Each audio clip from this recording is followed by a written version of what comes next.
nós vamos ter a participação do Rodrigo Viga. Mas eu só sei de uma coisa. Uma camiseta hoje.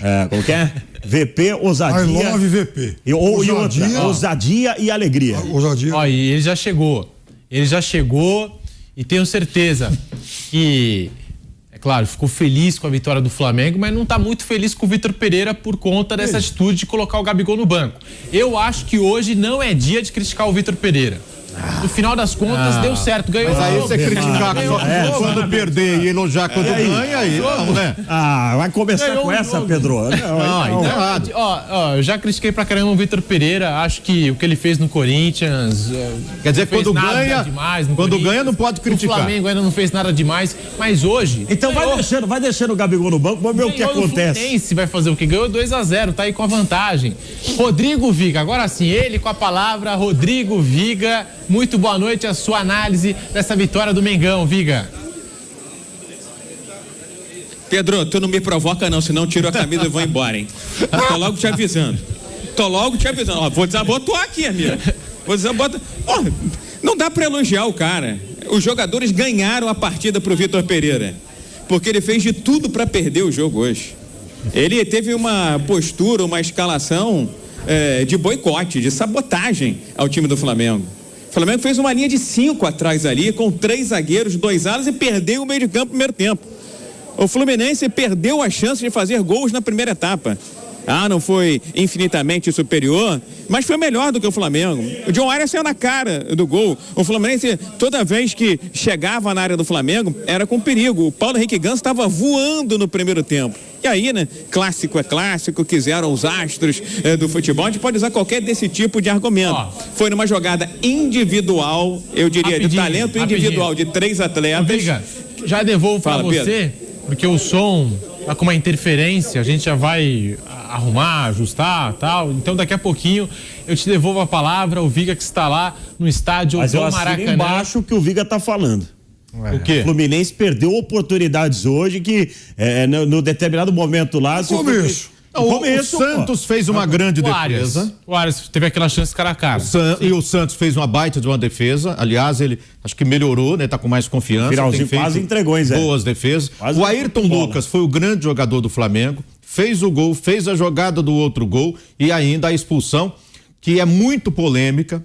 Eu acho que dá para discutir se a expulsão do Samuel Xavier foi correto. Eu me lembro muito daquela expulsão do Rodinei quando estava emprestado para o Internacional num jogo contra a equipe do Flamengo. E aí os árbitros, os comentaristas de arbitragem do Maracanã, lembra? Que alguém pagou 1 milhão para o Rodinei. Exatamente, 1 milhão para ele jogar. Aí ele foi expulso e aí os comentaristas de arbitragem batiam muito a seguinte tecla: pisão foi na chuteira, cartão amarelo. Acima ali do tornozelo, do tornozelo para cima, acima da chuteira, no meião, cartão vermelho.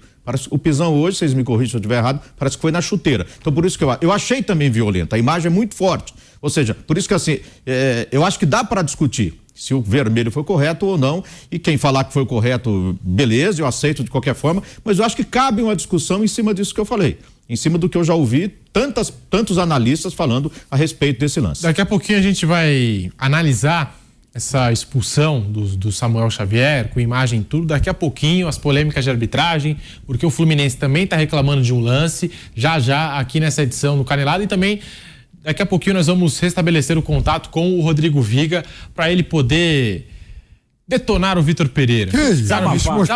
Mas tá precisando desabafar. Aproveitar que ele não tá ouvindo aí, então ele não vai espernear nem nada, né? Não, tô ouvindo. Eu tô ouvindo.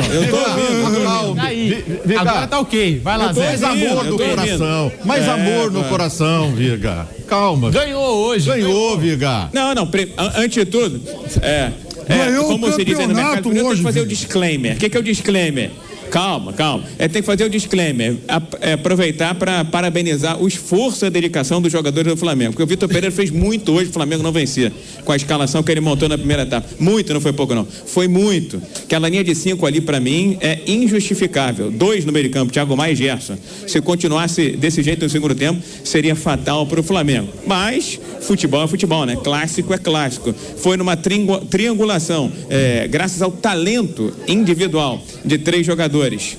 Pedro fazendo pivô, Cebolinha esperando o momento certo para a penetração do Ayrton Lucas, e a bela finalização do Ayrton Lucas, disparada, é hoje o melhor jogador do Flamengo. Foi dali que nasceu um Flamengo diferente na segunda etapa, mas o Flamengo, ele começou a ter um pouco mais de cara de time quando ali na metade da segunda etapa começaram a entrar os medalhões: Felipe Luiz, Vidal, Gabigol, Everton Ribeiro. Agora, o primeiro tempo, aquela formação com Gabigol no banco de reservas, com Matheus França como titular, beira o boicote, beira a sabotagem. Agora, futebol é isso, né? Clássico, o Flamengo venceu 2-0, praticamente já quase campeão do estado do Rio. Acho até que o Flamengo hoje, se apertasse um pouquinho mais ali na segunda etapa, faria o terceiro, ele que daria a fatura de vez. Agora, se deixar a vontade, a lavonté do técnico Vitor Pereira, rapaz, a gente vai ter esses momentos aí de arritmia cardíaca, de nó no coração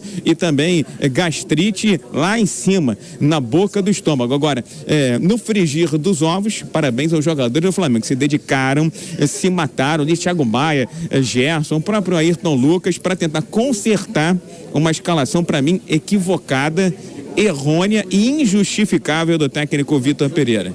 Então, dito isso, parabéns aos jogadores do Flamengo. Ao técnico do Flamengo, não tem nenhum mérito para mim nessa vitória. Eu já vi estratégia no trabalho do Vitor Pereira hoje, em cima da final da Taça Guanabara.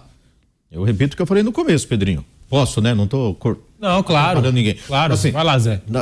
Vigar, eu vejo da seguinte forma: final da Taça Guanabara, como foi? Um Flamengo marcando lá em cima, né? Inclusive com o Matheus França roubando bola lá no ataque, etc. E o Flamengo engoliu o Fluminense no primeiro tempo, anulou o Fluminense. Fez 1-0, mas no segundo tempo levou um baile. Perdeu o jogo. Eu acho que ele entrou de novo. Eu não deixaria o Gabigol no banco de reservas, como você não deixaria, acho que ninguém, né? Deixaria o Gabigol no banco de reserva, mas que ele quer mostrar ali que, como já deixou o Pedro, como deixa o Everton Ribeiro, Pedro, João, Zé, e assim, e o Gabigol estava tão de boa que ele deve ter explicado pro Gabigol a estratégia. Vou guardar vocês pro segundo tempo, em cima até do que aconteceu na final da Taça Guanabara, imagino eu. Tô divagando nesse aspecto, nessa possível conversa com o Gabigol, que ele não ficaria de boa ali no banco de reservas, não, brincando ali ao lado do Vidal, essa coisa toda.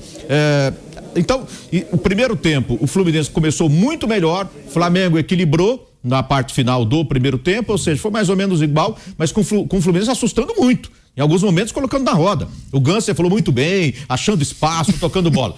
No segundo tempo, o Flamengo já voltou, mesmo antes das alterações, já voltou melhor. Fez um gol. Eu acho que ele montou uma estratégia e dessa vez se deu bem, né? Quando o cara vai mal, a gente fala que o cara vai mal. Mas apesar do erro dele de ter deixado o Gabigol no banco, ele montou uma estratégia que deu resultado e conseguiu a vitória.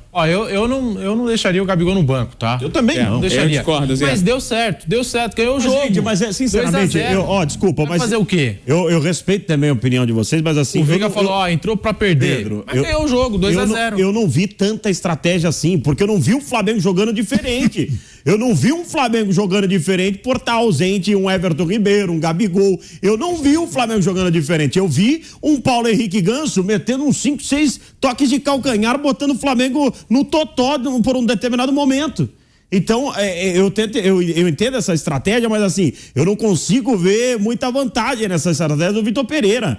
O Vitor Pereira, ele quis ousar, talvez isso que você falou aí pode ser de mostrar que coloca qualquer um no banco, não acho a melhor estratégia usar isso com alguns jogadores no Flamengo, até porque a gente sabe bem que, aliás, eu falei durante o jogo, eu vi o Vidal, o Gabigol, primeiro que os dois estavam sem chuteira.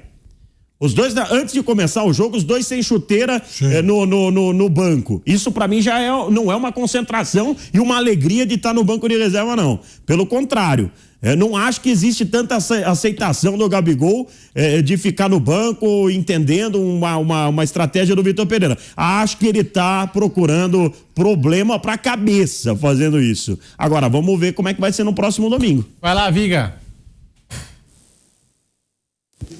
Estamos aguardando aqui o Ayrton Lucas. Nosso Mauricinho já vai trazer o Ayrton Lucas para falar conosco. Para mim, hoje, o melhor jogador disparado do Flamengo.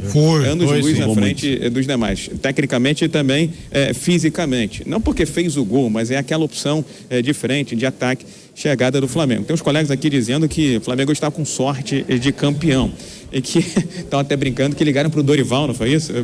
Para pedir um conselho e falou o seguinte: como é que o Flamengo deve jogar?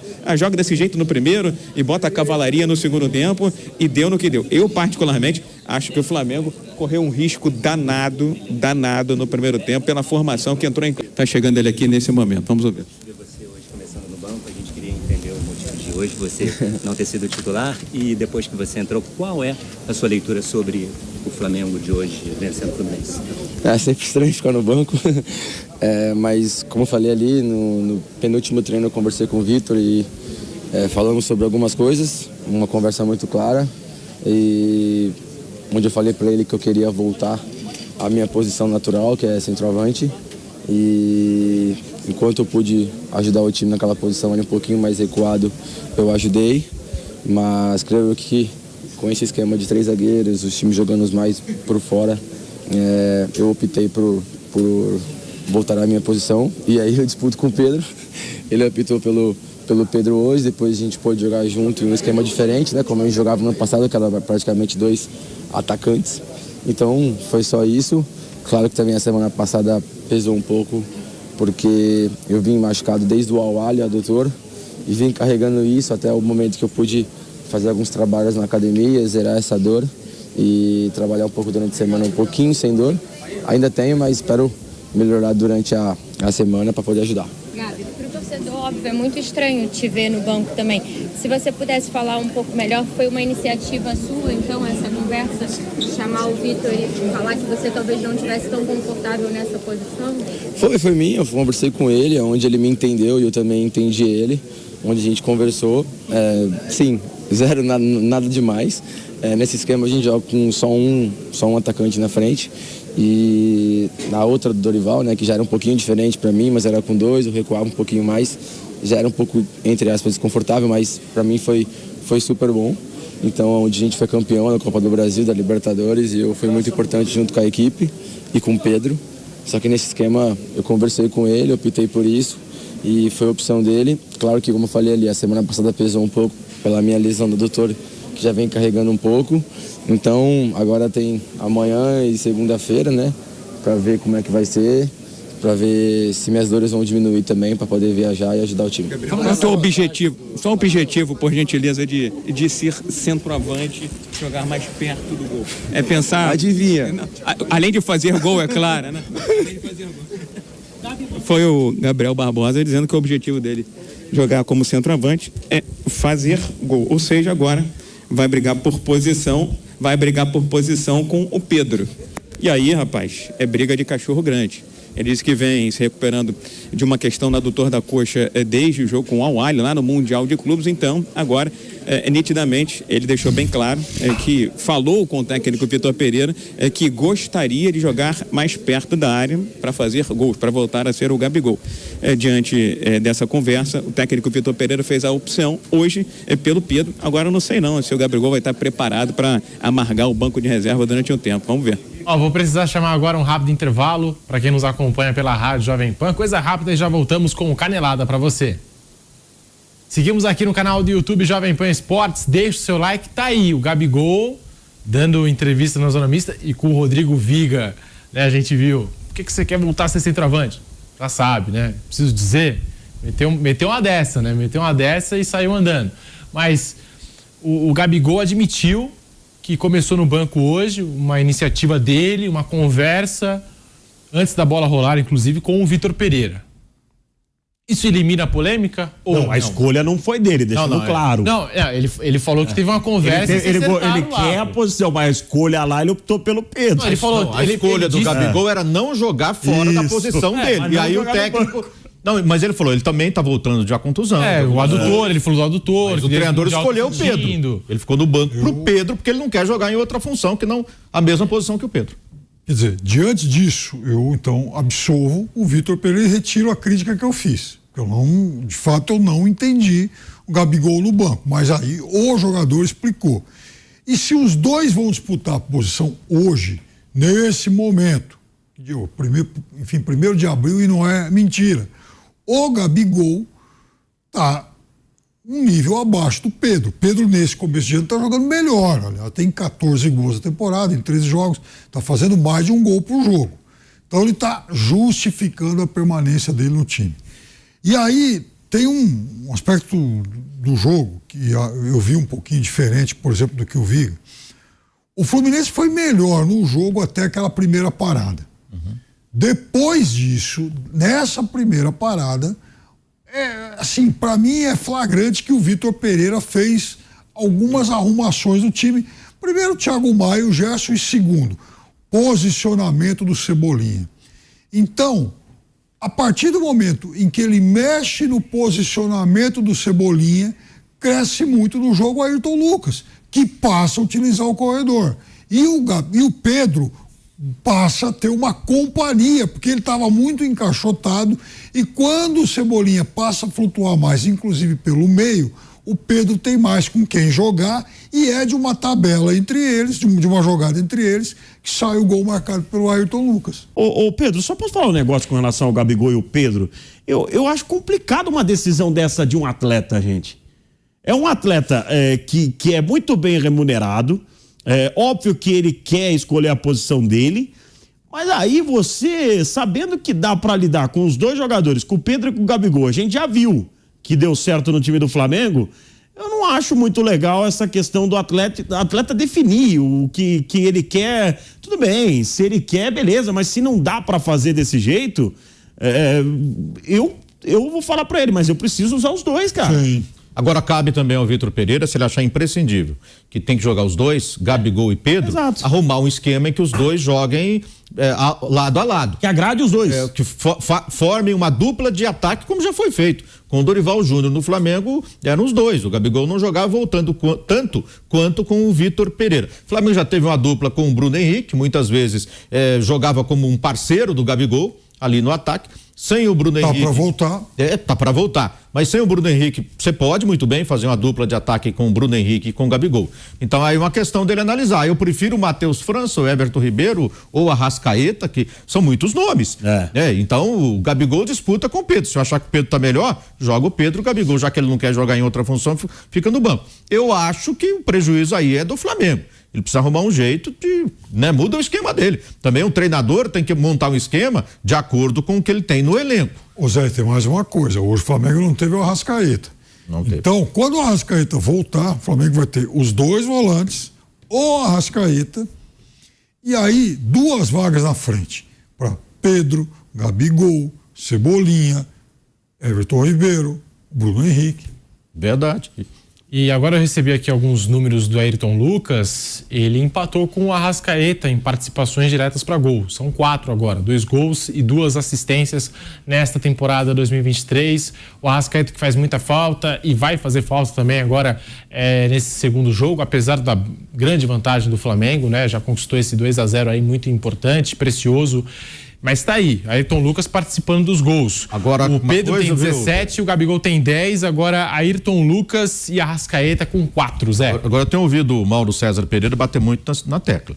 O Flamengo tem, e aí em cima do que o Piperno falou, tem Pedro, tem Gabigol, tem Arrascaeta, tem Everton Ribeiro, daqui a pouco vai ter o Bruno Henrique, são tantos jogadores sem lugar para todo mundo. Cabe ao treinador fazer esse rodízio. A gente não pode achar que é um absurdo 2 dos 5 ficarem no banco de reservas, por exemplo. E o estilo Vitor Pereira, o sucesso ou não sucesso do Flamengo, vai bater muito. Primeiro, ele organizar o time. Teve um momento no jogo lá que tinha um técnico do outro lado, o Fernando Diniz, com o Fluminense jogando coletivamente de uma forma maravilhosa, o Flamengo não jogando nada. Não teve? Durante e o Piperno tem razão, até a primeira parada, principalmente. Mas em vários momentos o Fluminense deitava ali. Coletivamente funcionava com a beleza. E o Flamengo do Vitor Pereira, nada, assim, coletivamente falando. Mas assim, cabe a ele, é o estilo dele. Ele vai fazer sucesso mexendo no time, deixando gente importante no banco. Ou não, ele vai cair por causa disso, ou vai fazer sucesso com isso, mas não espere um outro Vitor Pereira, não. Ele vai mexer no time. O Rodrigo Viga está de volta, direto do Maracanã. Agora sim, Viga, a gente está falando aqui do Ayrton Lucas, que baita jogo do lateral do Flamengo. Viga. Vou polemizar, eu nem faço isso, né? Meu caro Pedro, vou polemizar. Ayrton Lucas hoje merece vaga na seleção brasileira. Explico por quê. porque o futebol brasileiro hoje é carente de alas. Vídeo que aconteceu na última Copa do Mundo, nesse fatídico amistoso contra a portentosa seleção de Marrocos, que conseguimos perder essa proeza também na seleção do Ramon Menezes. Então, acho que hoje, pela bola que está jogando, Ayrton Lucas merece uma chance, uma oportunidade, como eu reivindiquei para vários no ano passado, para o próprio Rodinei, para o Veiga, para o Scarpa, mas o técnico Tite não ouviu os meus brados, não ouviu eu vociferando, então deu no que deu para ele, né? Eu repito isso várias vezes. O Vini Júnior só foi ser titular durante a Copa do Mundo e era o primeiro a ser sacado, né? O Vini Júnior podia estar voando, podia ter feito 10 gols, mas ele olhava para o campo, só enxergava um jogador para ser substituído. Então deu no que deu, né? E o Vini Júnior, indubitavelmente, o melhor jogador do futebol brasileiro em nível internacional, mais até do que o Neymar, que a gente torce pela recuperação dele. Então acho que Ayrton Lucas hoje merece uma vaga na seleção brasileira. Agora, pelo que disse o Gabigol aqui, foi uma conversa olho no olho, foi uma conversa franca. E ele optou hoje pelo Pedro. E acho que o Gabigol, diante dessa escolha, dessa opção, dessa demanda, tem que estar preparado para ser reserva na equipe do Flamengo. Porque se ele quer jogar perto do gol e o titular é o Pedro, porque está jogando melhor do que o próprio Gabriel Barbosa, eu não sei se o Gabriel Barbosa vai ter estômago, vai ter paciência, vai ter vontade de esperar por muito tempo as decisões a serem feitas pelo técnico Vitor Pereira. Uma certeza eu tenho. Matheus França pode vir a ser um bom jogador, acho até que ele é um bom jogador, mas ainda não está maduro, ainda não está pronto, vejo ele ainda verde para ser titular da equipe do Flamengo, tanto que fez uma atuação bem abaixo da crítica no primeiro tempo e foi muito responsável por aquela dificuldade que o Flamengo teve tanto no setor de ataque quanto no setor de meio de campo no primeiro tempo. Não vi assim grande evolução tática do técnico Vitor Pereira. Acho que jogar com 3 zagueiros é um problema sério para esse time do Flamengo. Prefiro a formação, inclusive, se vai para jogar com 3 zagueiros, joga com o Felipe Luiz, porque ele vai dar suporte ao Ayrton Lucas ali na esquerda e vai liberar o Ayrton Lucas para jogar mais como meia ponta do que jogar como ala ou lateral esquerda. Então, não vejo essa grande evolução, esse grande crescimento tático, estratégico do técnico Vitor Pereira e coloco hoje muito na conta, mas muito na conta mesmo, mais uma vez, do talento individual de vários. São vários jogadores do Flamengo que têm talento individual, porque se não fosse isso, talvez o resultado fosse diferente. E o torcedor do Fluminense saiu daqui hoje com 2 sentimentos, de que pode reverter no segundo jogo. Acho difícil, acho complicado, porque a vantagem é gorda, né? De 2 gols, vai ser chocolate no domingo de Páscoa. Não sei se isso vai acontecer. E com o sentimento também de que a arbitragem foi essencial, foi fundamental para o resultado final. Entendo até a reclamação do Fluminense, porque aquele lance do Léo Pereira, quando ele mata a jogada, acho que foi contra o gringo, contra o colombiano, talvez fosse um lance, né, aquele do Arias, para expulsão. E aí ele vem, expulsa no lance pouco depois o Samuel Xavier. Para mim foram 2 pesos e 2 medidas. Mas acho que o Flamengo ainda carece de uma evolução tática, estratégica, e não dá, gente. Acompanha futebol há muito tempo. Não dá para cada jogo, para cada partida, você ter uma formação, você ter um jogador jogando novamente numa posição diferente, ninguém fica confortável, aí abre brecha, abre margem, abre a possibilidade para esse tipo de conversa que teve o Gabigol com o técnico Vitor Pereira. E outros devem estar reclamando também, porque o Cebolinha já jogou de lateral direito. Não é concebível o Cebolinha, que é tão importante no ataque, ter jogado de lateral direito, ter jogado de lateral esquerdo. Então, se é para jogar com 3 zagueiros, que é uma formação que eu não gosto, não me agrada, que esse terceiro homem seja o Felipe Luiz e não o Léo Pereira. Por quê? Porque o Felipe Luiz vai dar suporte ao Ayrton Lucas, e o Ayrton Lucas hoje, como o melhor jogador do Flamengo, vai poder jogar como meia e como um atacante, e não tendo que se preocupar com questões defensivas. Essa é a minha modesta avaliação, viu, Pedro?